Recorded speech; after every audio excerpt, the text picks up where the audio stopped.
Hello everyone welcome to my channel. இந்த வீடியோவில் Maven ப்ராஜெக்டை எக்லிப்ஸில் எப்படி கிரியேட் பண்ணுறதுங்கிறத பற்றி தான் பார்க்க போகிறோம். மேவன் ப்ராஜெக்டை கிரியேட் பண்ணுறதுக்கு முன்னாடி உங்கள் சிஸ்டத்தில் ஜாவா ஜேடிகே, எக்லிப்ஸ் ஐடிஇ மற்றும் அப்பாச்சி மேவன் இன்ஸ்டால் ஆகிருக்கான்னு செக் பண்ணிக்கோங்க.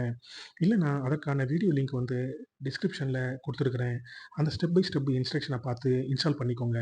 இப்போ சொல்கிற 3 ஃபோல்டரும் உங்களுக்கு நன்றாக தெரிஞ்சிருக்கும். எக்லிப்ஸ் ஃபோல்டர் இங்கே தான் எக்லிப்ஸ் வந்து இன்ஸ்டால் ஆகிருக்கும்.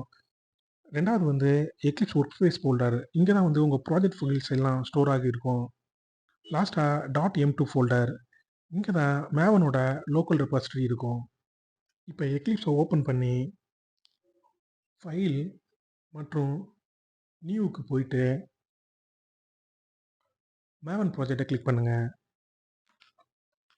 இங்கே கிடைக்கிற ஒரு பாப்அப் விண்டோவில் முதல் செக் பாக்ஸ் வந்து ஆர்கிடைப்பை வந்து குறிக்குது. ஆர்கிடைப்புங்கிறது வந்து ஒரு ப்ராஜெக்டை உருவாக்குறதுக்கு யூஸ் ஆகிற template. For example it's a template for Maven project. இப்போ நெக்ஸ்ட்டை கிளிக் பண்ணிங்கன்னா லிஸ்ட் ஆஃப் ஆர்கிடைப்பை பார்க்கலாம். நீங்கள் இங்கே வந்து ஸ்ப்ரிங், ஜாவா, டூல்ஸ் இப்படி ஒவ்வொரு ப்ராஜெக்ட்டுக்கும் தனித்தனி ஆர்கிடைப் இருக்குது. ஆனால் இப்போ அது நமக்கு தேவையில்லை. நம்ம இப்போ சிம்பிளான ஜாவா ப்ராஜெக்ட் தான் க்ரியேட் பண்ண போகிறோம். எனவே பேக் போயிட்டு அந்த செக் பாக்ஸை செலக்ட் பண்ணி ஸ்கிப் பண்ணிக்கோங்க. இப்போ ஒர்க் ஸ்பேஸை செலக்ட் பண்ணுறது. என்னோட ஒர்க் ஸ்பேஸ் வந்து இதுதான். உங்களோட டிஃபால்ட் ஒர்க் ஸ்பேஸை வந்து இங்கே போய் பார்த்துக்கலாம். இங்கே போயிட்டு ப்ரிஃபரன்ஸ் போயிட்டு ஒர்க் ஸ்பேஸ்னு டைப் பண்ணிங்கன்னா இதுதான் வந்து உங்கள் டிஃபால்ட் ஒர்க் ஸ்பேஸு.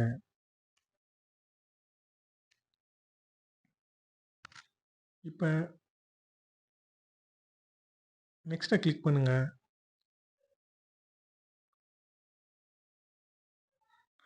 நீங்கள் 2 செக்ஷனை பார்க்கலாம். 1வது வந்து ஆர்டிஃபேக்ட். இது வந்து கரண்ட் ப்ராஜெக்டை ரெஃபர் பண்ணும். 2வது வந்து பேரண்ட் ப்ராஜெக்ட். குரூப் ஐடிங்கிறது வந்து கம்பெனி நேமை குறிக்கும்.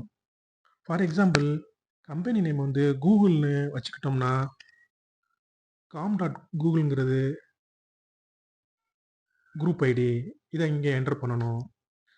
ஆர்டிஃபேக்ட் ஐடி வந்து ப்ராஜெக்ட் ஐடியை குறிக்கும். எடுத்துக்காட்டாக கூகுளுக்கு கீழே குரோம், சர்ச், யூடியூப் போன்ற பல ப்ராஜெக்ட்டுகள் இருக்கும்.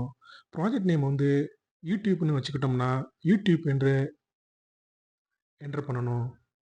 கிளிக் பண்ணி ஃபினிஷ் பண்ணுங்கள். அவ்வளோதான். ப்ராஜெக்ட் கிரியேட் ஆக ஆரம்பிச்சிடும். இப்போ பார்த்தீங்கன்னா யூடியூப் ப்ராஜெக்ட் கிரியேட் ஆயிடுச்சு. யூடியூப்னு ஆர்டிஃபேக்ட் ஐடியில் கொடுத்தது தான் இங்கே ப்ராஜெக்ட் நேமாக ஆயிருக்கு. இப்போ மேவன் வந்து ப்ராப்பரான ப்ராஜெக்ட் ஸ்ட்ரக்சரை கிரியேட் பண்ணியிருக்குது. இந்த ப்ராஜெக்ட் ஸ்ட்ரக்சரான வந்து 4 ஃபோல்டர் இருக்குது. நீங்கள் ஒரு அப்ளிகேஷன் கிரியேட் பண்ணீங்கன்னா அந்த அப்ளிகேஷன் ஃபைலுக்காக ஒரு ஃபோல்டர் மற்றும் அதன் ரெஃபரன்ஸுக்காக ஒரு ஃபோல்டர். இது மாதிரியே டெவலப்பர் அவரோட கோடை யூனிட் டெஸ்ட் பண்ணி பார்க்குறதுக்கு எழுதுகிற கோடை வந்து ஒரு ஃபோல்டர் ஆகும்.